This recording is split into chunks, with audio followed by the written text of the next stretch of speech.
In our last two sessions, we discussed a letter from a woman whose husband hid the condition of the family finances from her.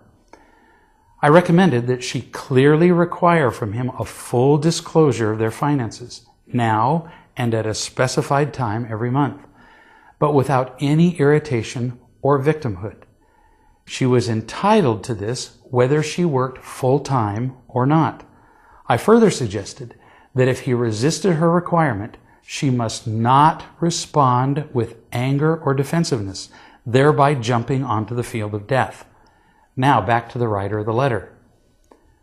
Notice in our last session that I referred to the requirement you would be making of your husband for full financial disclosure. I don't use this term much, but I did it intentionally with you. I normally talk about the difference between a request and a demand. With a demand, we become irritated when the demand isn't fulfilled, whereas with a true request, we are not irritated when we don't get what we want.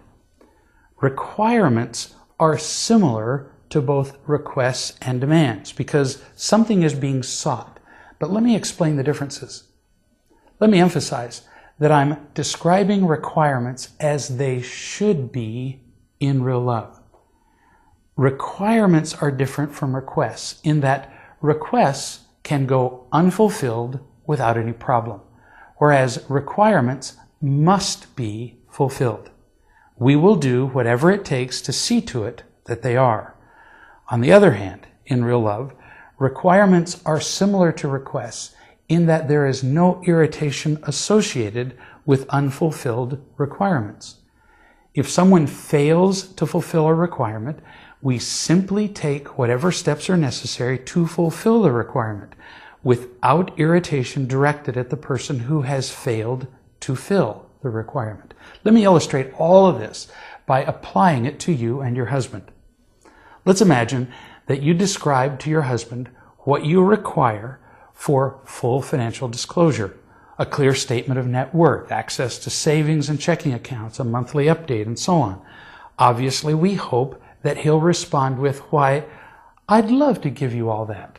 I'm sorry I haven't done it earlier." But that's not likely. Let's suppose that instead he wriggles like a worm on a hook and gives you vague information that fails to fill your requirements. Anything less than full disclosure is unacceptable, and you would be foolish to allow that. So, if you get anything less than you're asking for, you have a number of incremental options. There are many variations, and I'm not suggesting that you do any particular thing. I'm offering some options only because most people in your situation can't think of any choices at all. They're paralyzed. So they often need some options to get them started.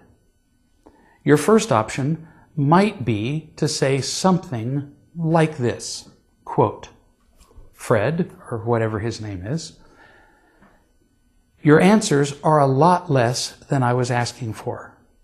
You may not be hiding information from me intentionally. I believe that's possible.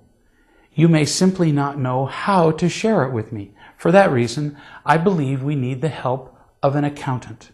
So I'll be finding an accountant tomorrow to come and go over all our books and accounts and do whatever it takes to give me a clear picture." End quote. Notice there's a beauty in this response. First, you're not accusing your husband of anything. You're allowing that his hiding of the financial situation could possibly be an inability on his part to explain things. Second, it demonstrates what I said about requirements.